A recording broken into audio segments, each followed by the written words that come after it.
Olá, meu aluno, minha aluna, tudo bem? Vamos para o nosso sexto vídeo de hoje, falando sobre a escrita e, no caso, o sentido das palavras, a semântica das palavras, tá certo? Vamos fazer aqui um resumo, tá? Alguma revisão do que vimos, né, nas aulas que a gente acabou gravando hoje. Então, primeiro a gente falou de algumas palavras na questão da escrita que podem ter uma diferença ou não em relação ao seu significado. Então, primeiramente vimos as palavras chamadas de antônimas, que são aquelas que apresentam sentidos opostos, sentidos que são contrários, tudo bem? Você pega uma palavra como alto e baixo, são termos contrários e opostos, temos aqui um exemplo de palavras que são chamadas de antônimas. Segundo, vimos aqui as palavras chamadas de sinônimas. São aquelas que têm sentidos iguais ou então, pessoal, semelhantes. Entenda que eu não preciso ter uma palavra que tenha um sentido igual a outra. Se tiver um sentido que é próximo e não ter nenhum problema na compreensão da frase que eu estou utilizando, você pode considerar essa palavra como um sinônimo. Se eu pego, por exemplo, falo o seguinte, olha, aquela pessoa é bonita e aquela pessoa é linda, óbvio que há uma diferença aí, mas essa diferença ela só pode, né, ocasionar aqui uma questão de semelhança. A gente não pode dizer que bonito e lindo são coisas o quê? Totalmente diferentes. Eles têm uma relação, então posso dizer que temos uma situação de semelhança, temos palavras que são sinônimas, tá bom? No caso, a terceira palavra que eu trouxe aqui são aquelas palavras chamadas de homônimas. Como assim, professor? Observe o que temos aqui, ó. Homo significa mesmo e ônimo significa nome, palavras que têm o mesmo nome, mas veja que temos algumas diferenças. Por exemplo, temos aqui as palavras chamadas de homógrafas. Como assim, professor? Homo é o mesmo e grafo vem de grafia. São palavras que têm, no caso, a mesma grafia, mas elas vão apresentar, elas têm a mesma escrita, mas apresentam, por exemplo, pronúncia e, no caso, sentido diferentes. Como assim, Cláudio? Você pega, por exemplo, a palavra sede, né? Com S. Por exemplo, a sede da empresa fica no bairro X. Então, a palavra sede, ela tem uma escrita que é idêntica. Por exemplo, a palavra sede, né, que é uma sensação. Então, veja que sede e sede, elas têm a mesma escrita, porém, elas trazem uma mesma pronúncia e também têm o quê? Sentidos que são totalmente o quê? Diferentes. Então, isso representa um exemplo de palavras que são chamadas de homógrafas, tá bom? Aqui temos as chamadas homófonas, temos agora o contrário. São palavras que têm a mesma pronúncia, mas elas apresentam uma escrita e têm, no caso, um significado diferente. Você pega o exemplo da palavra concerto. Você tem a palavra concerto que pode ser escrita com a letra C ou então concerto com a letra S. Professor, mas qual é a diferença que eu vou ter? Apesar de ter a mesma pronúncia, meu querido, a palavra concerto com C, que dá aquela ideia de harmonia, equilíbrio, faz referência ao que é um concerto musical, por exemplo. Agora, se eu utilizo a palavra concerto com a letra S, nós podemos falar do seguinte, olha, aquela máquina, ela precisa de um conserto, ou seja, ela precisa de um reparo, ela tem que ser consertada, reparada. Então, temos aqui um caso de palavras que são o quê?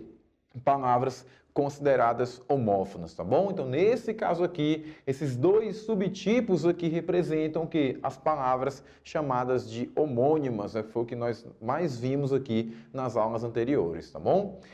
Terceira parte, pessoal, no caso a quarta parte aqui, me perdoe, temos as palavras chamadas de parônimas. Como assim, professor? Como eu digo, parônimas, ou seja, tem um pares de palavras. Só que esses pares apresentam o quê? Uma escrita e, no caso, uma pronúncia semelhantes, tá certo?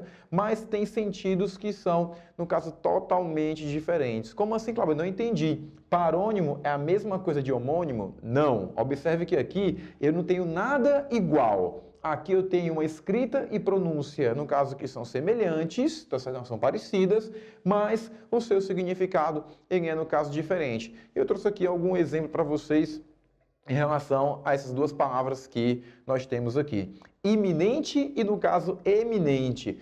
Vimos, né, que iminente faz uma referência à palavra imediato e eminente se refere à superioridade.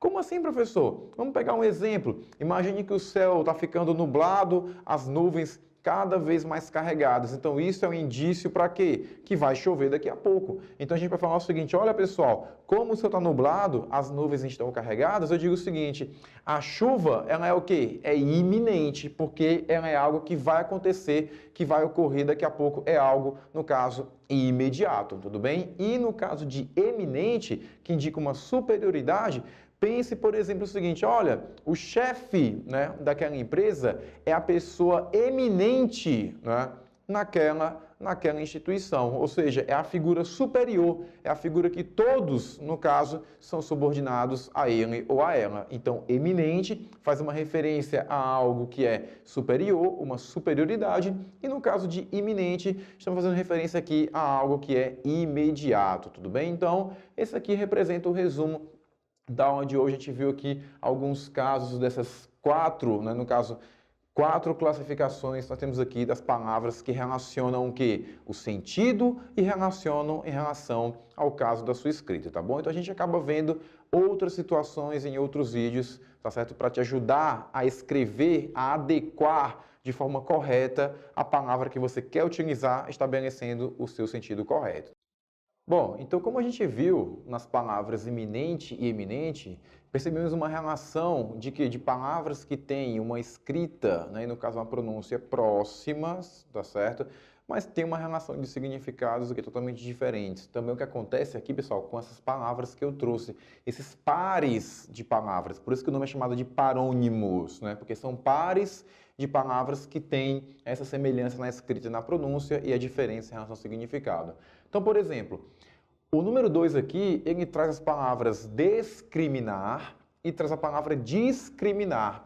As duas palavras são totalmente corretas em relação à língua portuguesa. Quando eu falo que eu vou discriminar alguma coisa, o sentido que eu uso aqui é de quê? É de legalizar. É aquilo que é crime e deixa de ser um crime. Então, você fala, por exemplo, olha, é necessário a descriminalização de tal, né, de tal fato, de tal ocorrência. Então, discriminar significa tornar algo que não era legal, algo legal, chamado de legalizar, tá certo?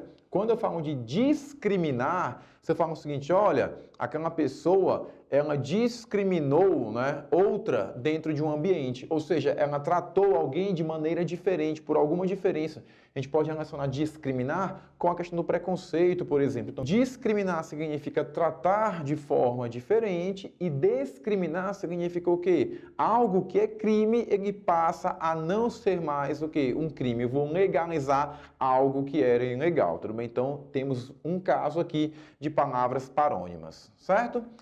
Terceiro exemplo, temos aqui as palavras emigrar e temos a palavra imigrar. Veja que a pronúncia, né, e a escrita são semelhantes, assim como, né, os significados. Também, nesse caso aqui, eles trazem uma semelhança. Porque, por exemplo, quando eu digo o seguinte, olha, aquela pessoa é um emigrante. O que significa isso, Cláudio?